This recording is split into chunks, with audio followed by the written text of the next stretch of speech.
a recording of this meeting.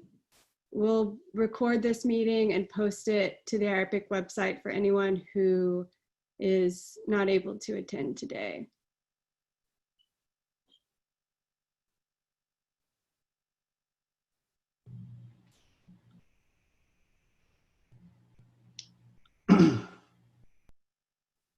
Okay.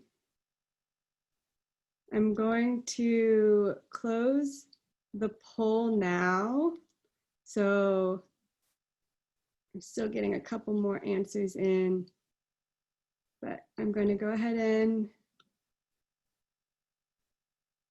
close the poll and then share the results with everyone.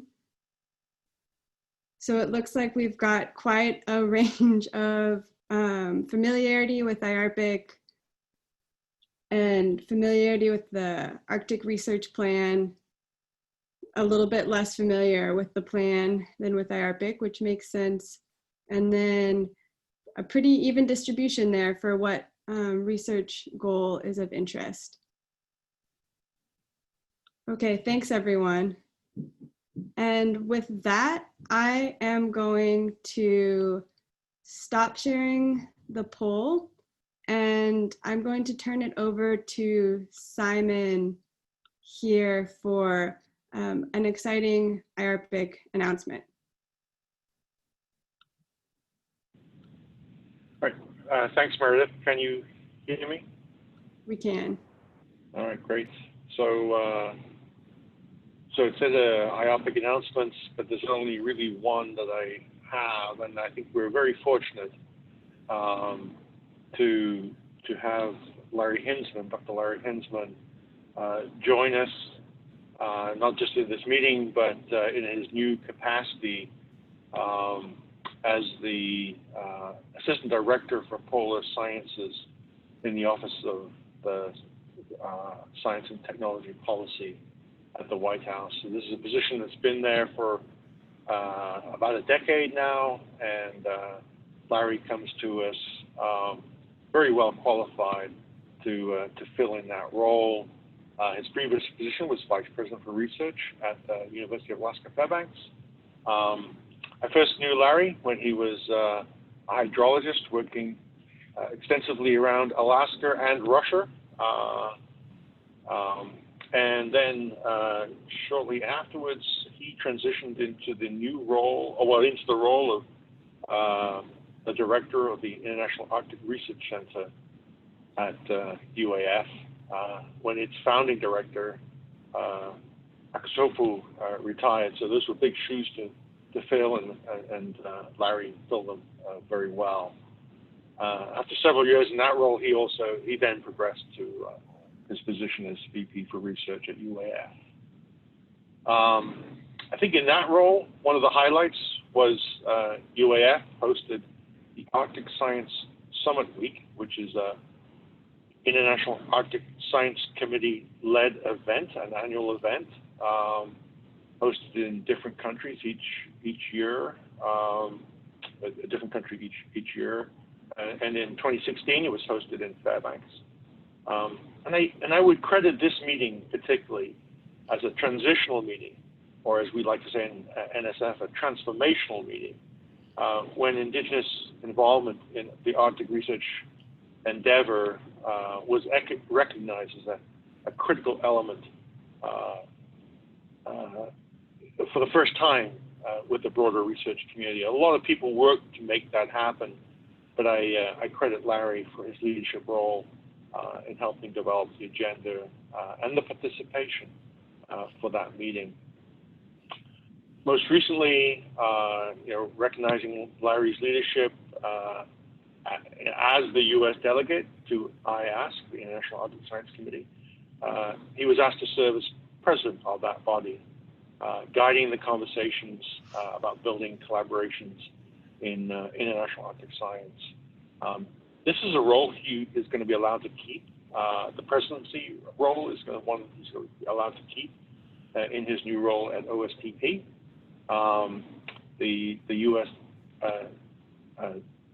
Delegate will transition, but Larry will keep that president's role as long as as long as he's eligible for it. So, and I'd also like to really thank Mike Cooperberg. I'm not sure that Mike is on the line.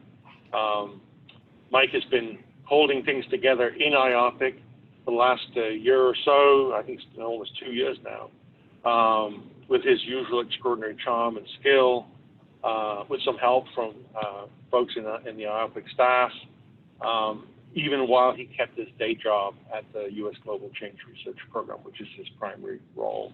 And I know that no one is more happy than Mike to welcome Larry, but there's a whole lot of people like myself who are very close to as happy to welcome Larry. So Larry, welcome.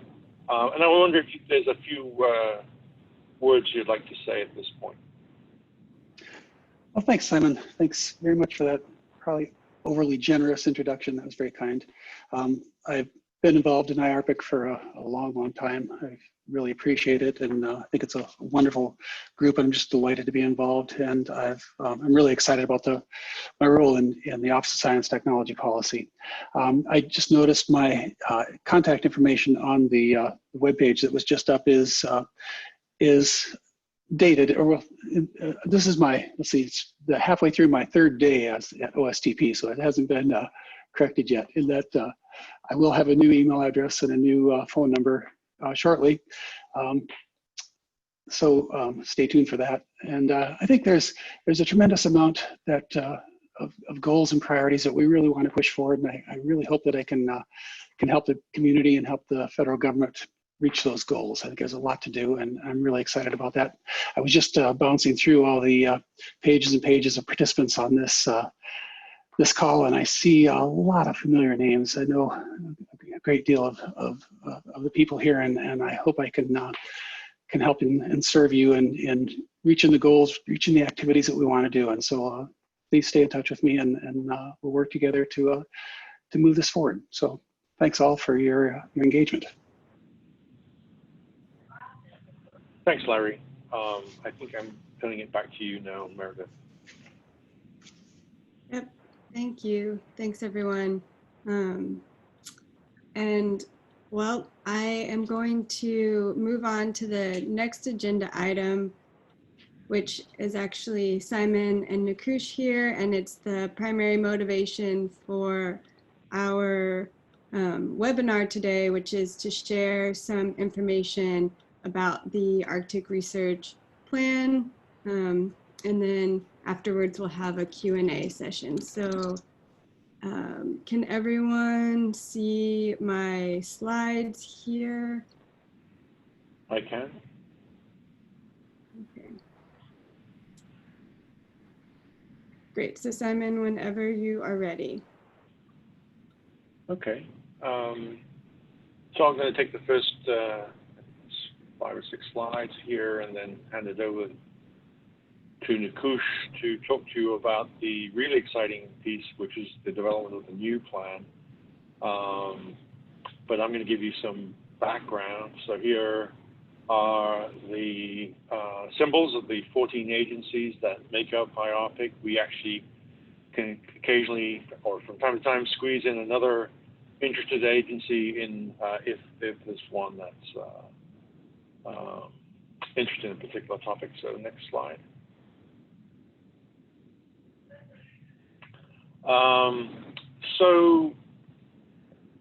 So in 2011, IARPC, which had been formed in 1984 and put out its first plan in 1986, I think it was. But it had been sort of out there a little bit. So for the first time, it was placed under the National Science and Technology Council in 2011, and specifically under the Committee on the Environment. So the management of that sits under the executive branch, and specifically under the Office of Science and Technology Policy, which is why we're so excited to have Larry in this new role, or filling this role that hasn't been filled since Martin Jeffries left OSTP. And so OSTP are the organization within the Executive Office of the President that basically helps the National Science and Technology Council function. NSTC is an interagency body. So it is all about bringing the federal enterprise together for science and technology endeavors across the nation. Next slide. I probably should have said that arrow was pointing to the third floor of the Eisenhower Executive Office Building, where OSDP is located. So IARPC is in its first plan under this sort of new development, created a different structure for itself that is really quite innovative within the NSTC, the National Science and Technology Council. So IARPC itself is a federal government committee. So you can't imagine anything more boring than a federal government committee. But what was really innovative was Brendan Kelly, who had that position, the assistant director for Polar Sciences, basically persuaded his colleagues at OSDP that what we really needed was to engage the talent. He used the term talent, which was all the people who were engaged in the research that the federal government supports. So many of them are federal program managers and researchers themselves, but a lot were not. They're academics, they're Arctic residents, they're Native Alaskan organizations, they're nonprofits, they're private sector, and of course the international. So in order to make the plan that we put out work, it was really important that we explicitly engaged these non-federal entities, and that's when IARPC collaboration was really born. It's actually embedded in the law that creates IARPC, so we had a good grounding that we had to do this, but it is sort of a little bit different from how other NSTC committees and subcommittees work. Maybe the next slide. So this is a picture of the last plan, the current plan, I should say. And this was a little bit different from the previous plan. So there's the 9 goals, typical science type goals are the slices of the pie, but rings around the pie are policy drivers, which we created, again, sort of for the first time in the last plan. So there's science to support global issues, understanding the Arctic's role in the global system and vice versa, security, stewardship of resources and the environment, and well-being of Arctic peoples. So those were the, actually in the middle is the 9th goal, environmental intelligence. So this was just a graphic to sort of give you a picture of what the last plan did. So this was a little innovative first, like, different from the previous one. So I think this theme is going to continue in this presentation. Next slide. And so we get to the effort to make a new plan. So we're directed to make a 5-year plan. Actually, the law says we should make a 5-year plan and adjust it every couple of years, and we might get to that in this next process. The plan is a federal plan, but what we're looking for now in a process that Nikush is about to describe to you is input to the federal agencies about the work that they should put in the plan. We have typically focused on not the full range of federal activity in Arctic research, but what the federal agencies should be focusing on doing together. There's some wiggle room in that statement, because there are some areas that we know are important that just only 1 or 2 agencies do. Health being sort of one of them, with HHS playing a key role. So we will put in things that only 1 agency might do, because it's just too important to leave out. And in that last plan, actually the first plan I think was also, we created these collaboration teams to address how to move the research endeavor forward. Next slide. And so So, the purpose is to align goals from the federal agencies, to work together, to create a plan that the public can see and participate in,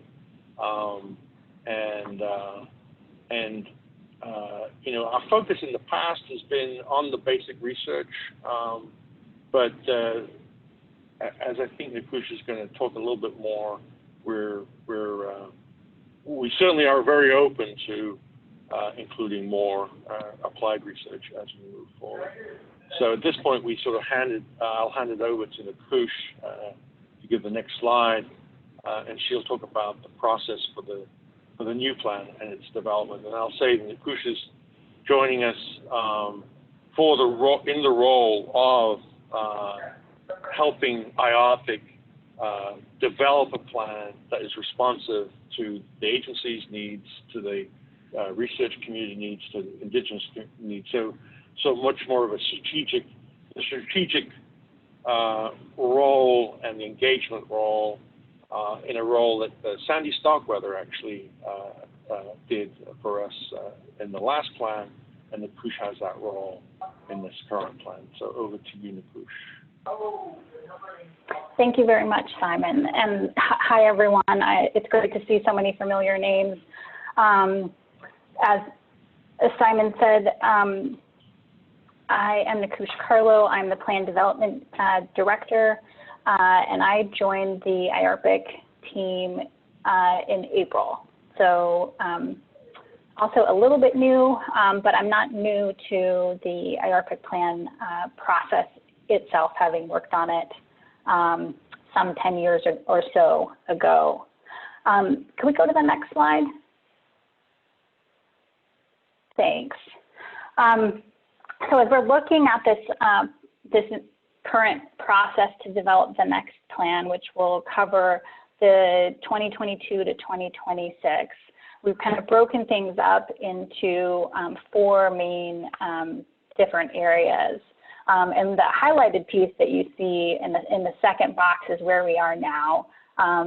In spring to fall, this period of requesting input, hosting opportunities like this one for you to learn more about the plan, learn about the different mechanisms through which we are welcoming that input. And then there'll be a phase in the winter through early spring where the federal drafting teams will start writing the chapters and getting information sort of pulled together before there'll be a second Federal Register review that will be specific to the draft plan. And then after that, there'll be a clearance and review process that happens internally and can take a little bit of time. So that's sort of the overall process that we're looking at. And the goal is that because the current plan ends in 2021, that we will be through this process and release the next plan before the end of that year. Next slide, please.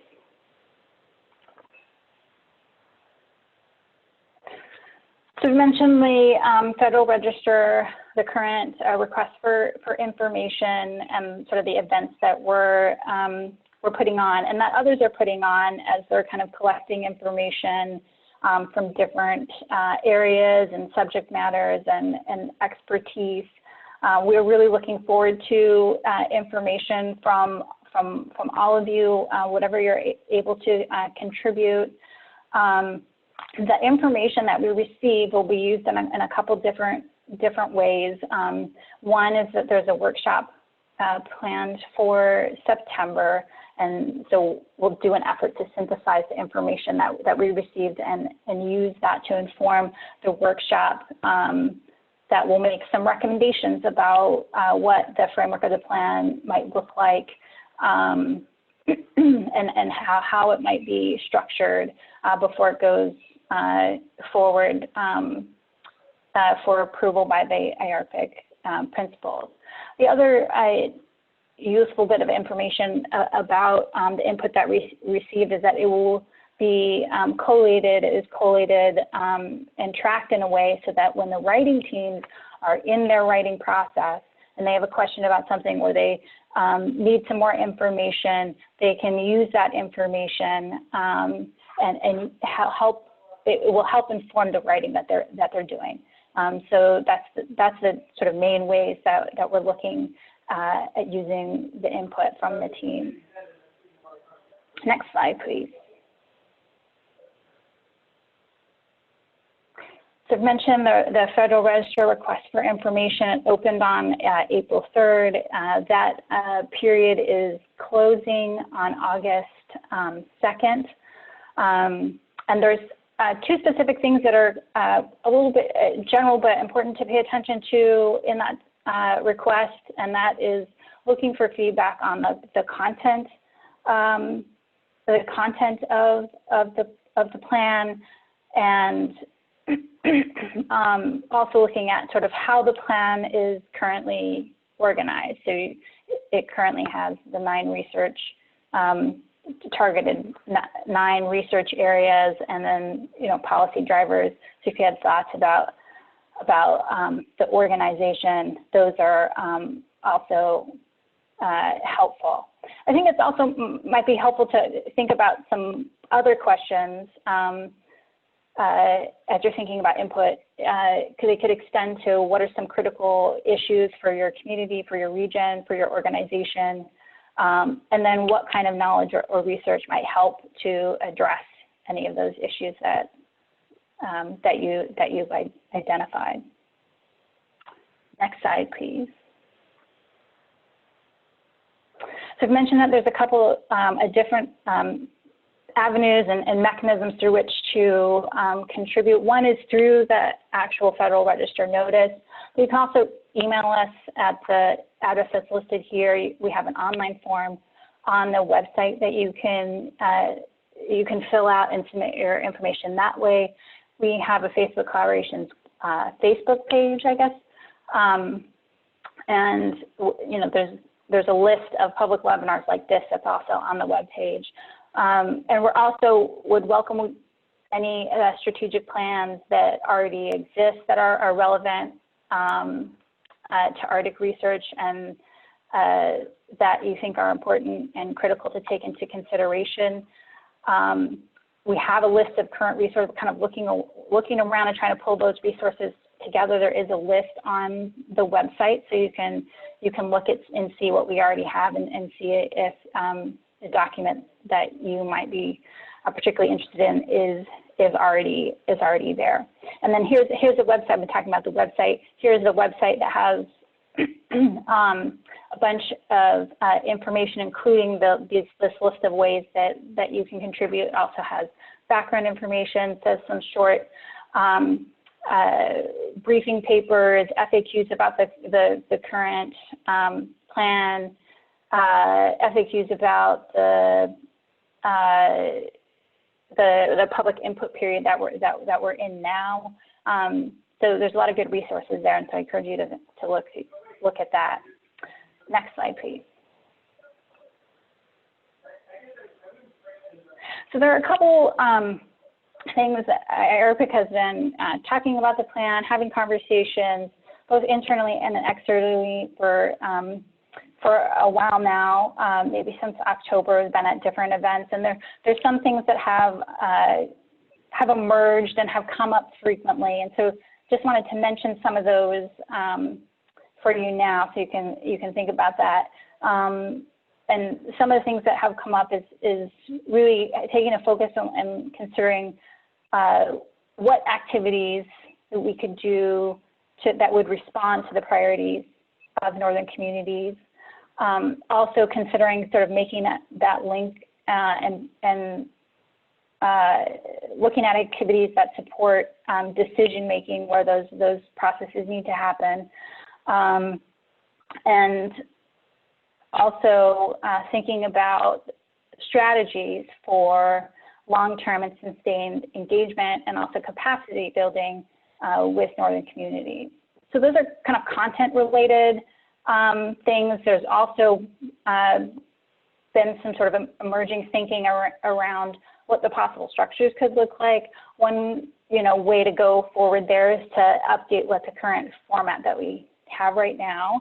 But there's also some other ideas that have come up sort of repeatedly, and that's to develop a framework that focuses on just a couple cross-cutting themes and highlighting those.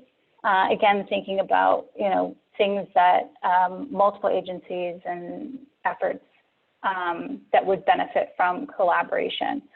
And then another one that comes up is to build a plan from the policy drivers, which are in the current plan, and then to sort of link closely a couple of goals per policy driver.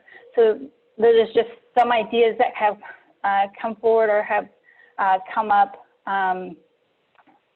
And let me go to the last slide. I really encourage everyone to look on the website, dig into those resources that are there, think about providing input. I will highlight that we started an email newsletter update, and you can sign up for that on the website. We sent our first one out last month, so May, and there's a PDF of that on the website, so you can get caught up there. But it would be a good way to kind of we'll try to get information and updates out and highlight deadlines and highlight any public webinars that are coming up. So I encourage you to consider signing up for the newsletter on the website too. And here's my information. Don't hesitate to reach out, and also Meredith's information at the IARPC Secretariat. So thank you very much for your attention. I don't know if I'm turning things back to Simon or back to Meredith for the next part.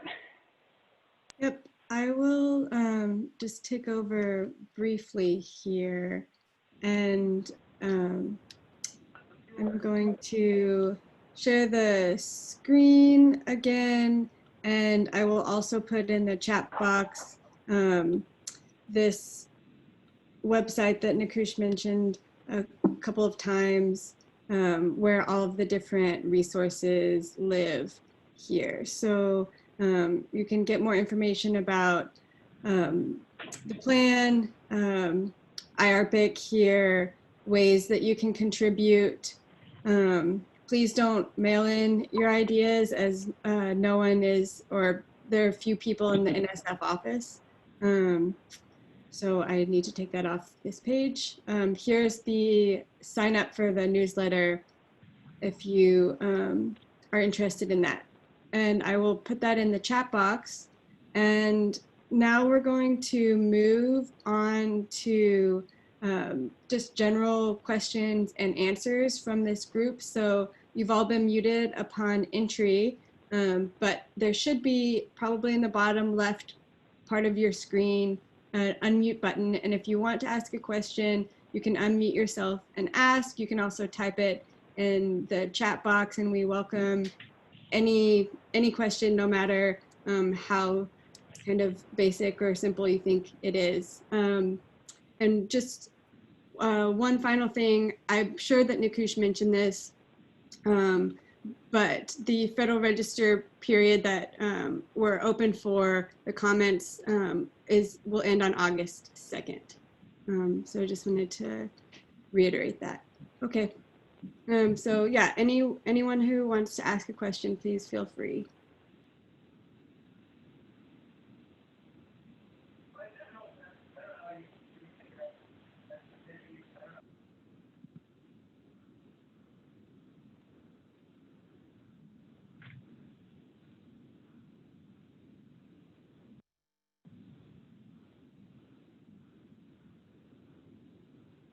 Or if you would prefer, just put it into the chat. Hello, this is Patrick Heimbach. Since nobody's, I'm making a start here. A quick question. There have been a number of ideas put forward as part of the in Ocean Ops 19, some community white papers, some of them specifically pertaining to the Arctic Ocean observing system design and so on, to what extent are people or who are rewriting the plan looking at these white papers? Thank you. Thanks, Patrick. What were the white papers again that you mentioned? I heard ocean. So there are, Ocean Ops 19 was a major conference last fall on, a once in a decade conference. It took place in Hawaii. There were about 130 white papers written on a range of topics regarding ocean observation. Several were specifically to the Arctic. There was one by Craig Lee et al. There was one by King. Sorry, I forgot the name. There were at least there's a couple of those specifically to the Arctic, and which probably contain some useful ideas in going forward.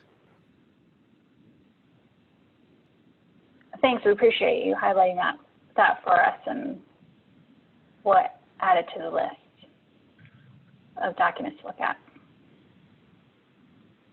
Yeah, I'll just add, thanks, Patrick. And we also have on the call here Serena Stella, who's also in the IARPC Secretariat that's working on the plan supporting the COOSH, and she's making a note of, if she doesn't already have it, of that existing input. We are trying to capture these different inputs. So appreciate you raising that one, Patrick. And if there are others, then please let us know either in the chat or by just saying it. Thanks. Thanks, Simon.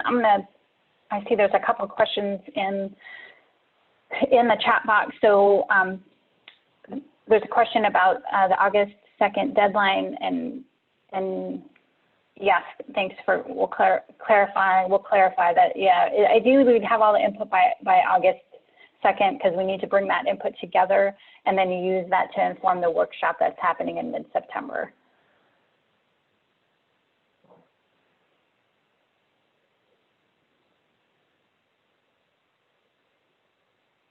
I mentioned, okay.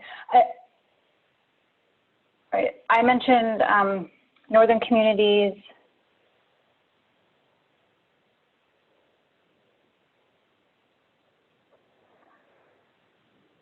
And so I think we're defining that, and maybe Simon, you want to chime in on this point too.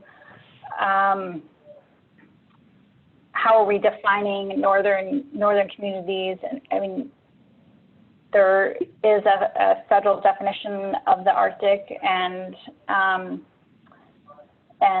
so the communities that live within that definition. So yes, Jack, thanks for that question. Typically, when we talk about northern communities, we're talking about villages and towns and people who are either individually or in a village or collectively in a region have gone together and provided input, and so that's sort of it plays into the stewardship as a policy driver, and also the health and well-being piece of the sort of the local Arctic. But you also raised the important issue of the Arctic's importance in understanding global physical and socio-economic impacts, and that would be, it would be, I think, a real shame if we lost that piece of the puzzle. It's in the current plan. It's actually a strength in the current plan. Some of the big research agencies, NSF and DOE and NASA, particularly DOE and NASA, they don't have polar programs. They have global programs. So this is a piece that's very important to them. So I don't see that going away. But what we might try to focus on a little bit more in the new plan is giving maybe a little more emphasis to the local, because I think we've had good coverage and we should continue to have good coverage of these global issues. Building on that, Simon, there's another question related to educational opportunities for northern communities. Maybe I think that also from the perspective of how education has played in previous plans? So I just encourage Simone to put something in. So we have an educational group now. It's not in the plan, but it's such an important piece of the research enterprise that there's like a self-starting group under IARPC currently on education, and also another one on inclusion. So please provide comments and thoughts in this area. And I would just find it very helpful to get that input. And then Jennifer Mercer, I'm going to read your comment. It's a little bit long. I feel like I can't paraphrase it well. Are there thoughts or expectations on how much the research goals or themes will differ from the 9 goals in the current plan? For example, there is increased interest in new technology and applied science, and there has been developing focus on how we do science versus what science is being done.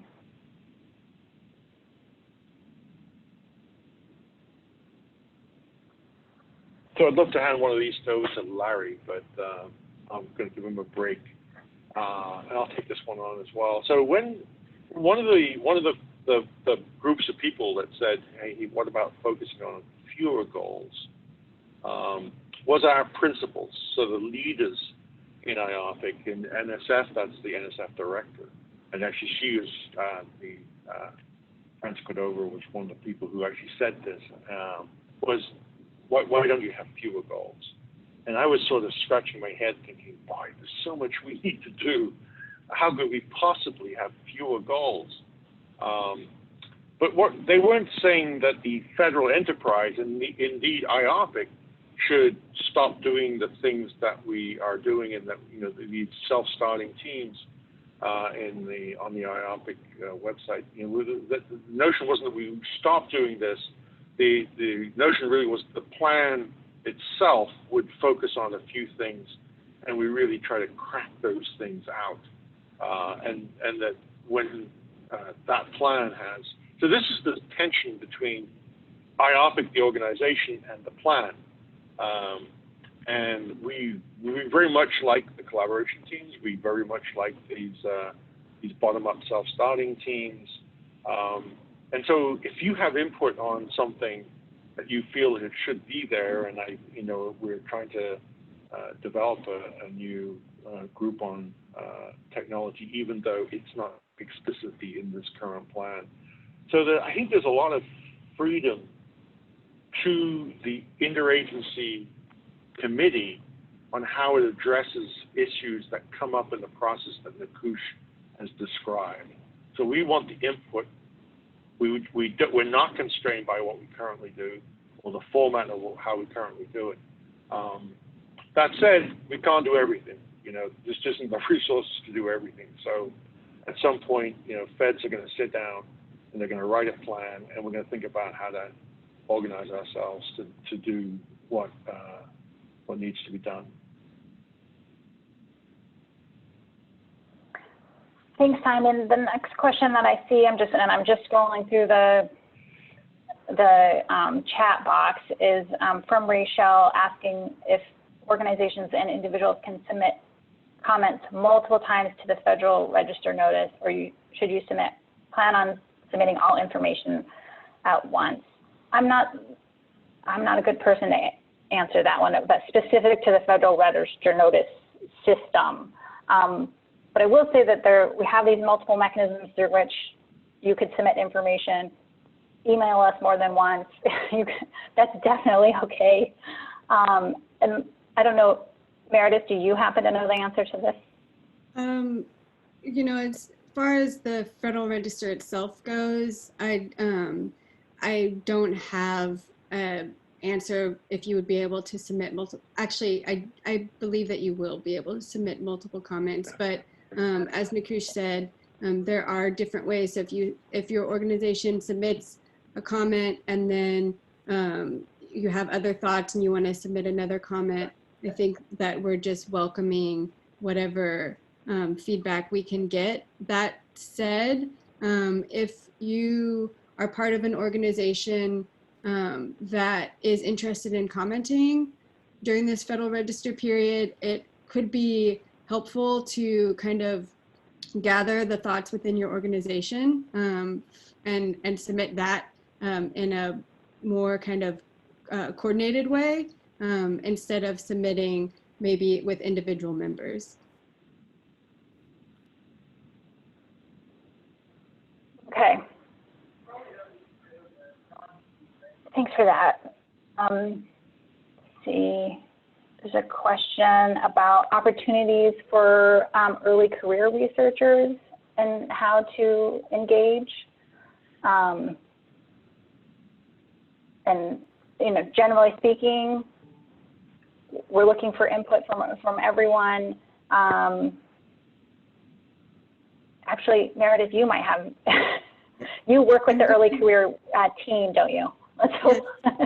So we just had an early career focus meeting on this IARPC plan development, and that meeting was recorded. They're gathering those team leaders. I think Kelsey, who is a team leader, Kelsey Aho is a team leader for that group and is on the call now, so she might have some more information. But as far as I'm aware, they're working up information to send out to their early career forum, and I'll post that link. And I really suggest, if you're early career, joining that forum, and they will keep you posted on opportunities for early career specific people, and also encouraging those individuals to join teams that they're interested in and participate in that way.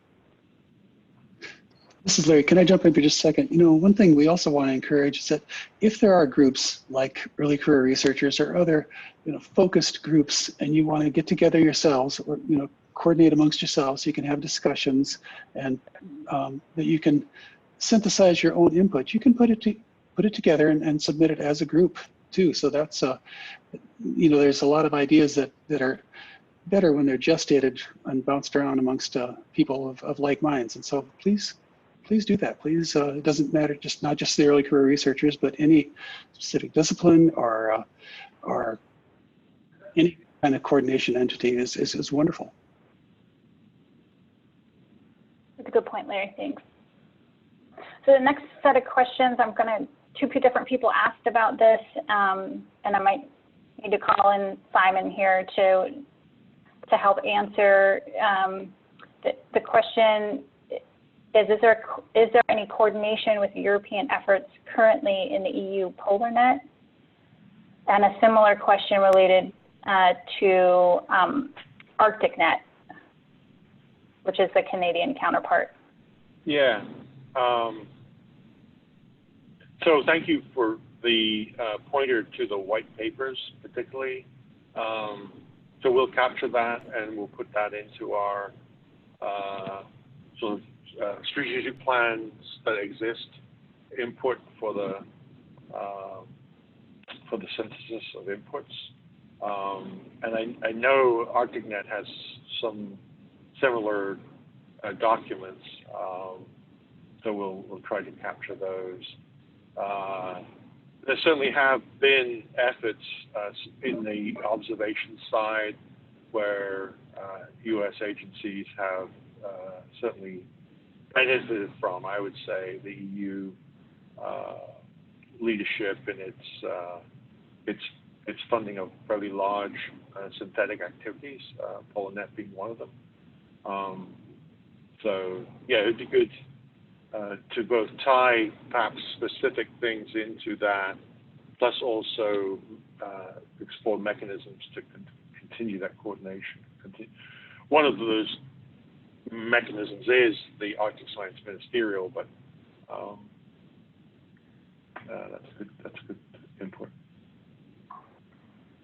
Thanks, Simon. There's a question about who the NASA representative is. And if you're looking at the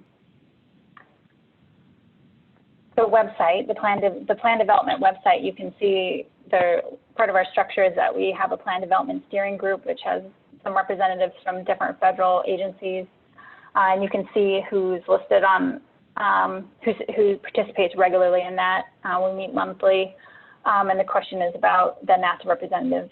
Now, I don't know what the plan is. I can jump into this one, Nikush. So Colleen did start a new position at NSF this week. If you're, the NASA is considering who its participant on the working group will be, on the plan development steering group will be. And if you want more information about that, reach out to Mike Falkowski, who is the NASA representative to the IARPC staff group. Thanks, Sarah. There's a question, the next question in the chat is whether IARPC is interested in any input from an atmospheric observing system that NOAA operates in Alaska, the U.S. Climate Reference Network, which is a 23-station network, and will be growing in the next few years to 29, 30 stations. Nikush, if you want, I can jump in on this one as well. Go ahead. Thanks, Sarah. So the IARPC staff group has been, the principal members to the IARPC staff group have been asked to gather agency input to be submitted as a coordinated input from the agency to the process. And so Howard, the NOAA point of contact is Candace Nachman, who is collecting that information. If it has not made its way down to you yet, that tasker, it should be coming, but you can reach out directly to Candace. Thanks, Sarah. Next question is from Michael. What is planned for outreach to engage northern communities and decision makers for decision support? What is IARPC's capacity to do this? Good question. So we're working with some regional organizations to help encourage input from northern communities. The point about decision makers is something that has come up and that we're thinking about as we look at the structure of what the next plan might look like. We are going to do the best that we can in our current situation with the resources that we have. So I'm part of the team. Sarah, who was just speaking, is the executive secretary. Meredith is on the IARPC staff. We have Serena, so we have a small but mighty team pulling together on this. And I don't know if Sarah or Simon, you want to add to that? Yes. So Mike, that's a great question. And actually, it was when we were creating the last plan that we heard this from some of the decision-making agencies, that this is something we should be thinking about either as we execute the current plan or developing the next plan, which is what we're doing now. So the actual decision-making support is actually going on right now in multiple agencies. But their point with or to IARPC, to their federal colleagues, is sometimes you're so focused on some of these longer-term research projects that get published in the academic literature, that's called great, but it doesn't really help us, and it's not really responding to the timelines that we need as federal folks doing decision support. So the point really of emphasizing this issue is to help, typically it's feds in Alaska, make their, get data, get knowledge coming in from the federal enterprise that helps them beyond what they're able to do with their own resources in their agency. So it's getting us to work together. So NSF doesn't have anybody in Alaska, but we have a lot of research. We support a lot of researchers who are collecting data streams, just like Larry used to do in his hydrology research. That is helpful for either feds or state of Alaska agencies in their decision support. But we can certainly do better. There's the data streams is one, and then there's the coordination between them as another thing. So this is an area where it's not just collecting, making sure all the data streams flow, it's also thinking about how do we do better in supporting those agencies. I hope that answers your question, Mike. Thanks, Simon. The next comment here is from Dimitri. It says the Arctic Ocean is the central component of the Arctic system. I don't see ocean processes to be one of the research goals in the plan. Is there a reason for not explicitly including physical oceanographic problems as one of the goals? Simon, do you want to try that one? So all I'll just do is just let you know that this has been sort of identified. It was identified again when we created the last plan. And so there's a new startup for IARPC, a new team.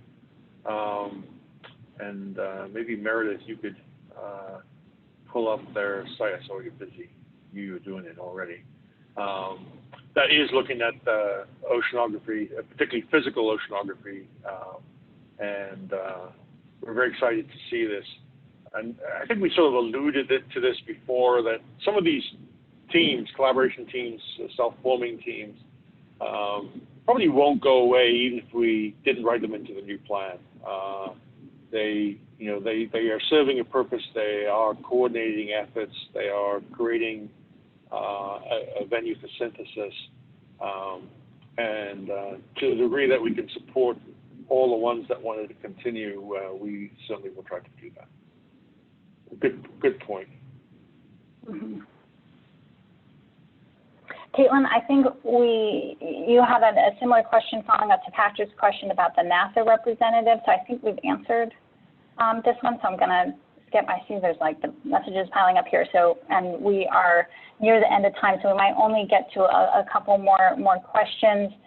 Feel free to follow up with us and contact us later. So the next question, Betsy asks, will coordinated input from organizations groups be considered differently from individual input? And no, we're not weighing inputs differently, no matter what mechanism through which they come in. Simon, Sarah, anyone want to add to that? I think that's a fair summary, Nikush. An individual just might hit a spot where nobody else thought, and we'd be very appreciative of that input. Yeah, we probably will be reaching out to some of our other NSTC groups. We have reached out to some of our other NSTC groups under environment. Their input might weigh quite heavily, but I think there's certainly an opening for individuals who just are able to articulate something that we should be thinking about. Mm-hmm. I see. Thanks, Meredith, for dropping in the Early Career Forum link and the development team. And Kelly, thank you, Kelly, who also is at the Secretariat for adding some tips about working or submitting information through the Federal Register.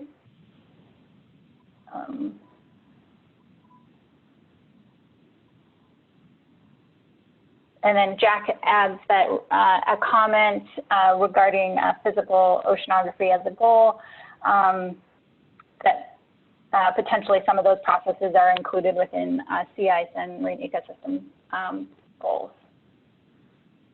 So thanks for that. And we are at the very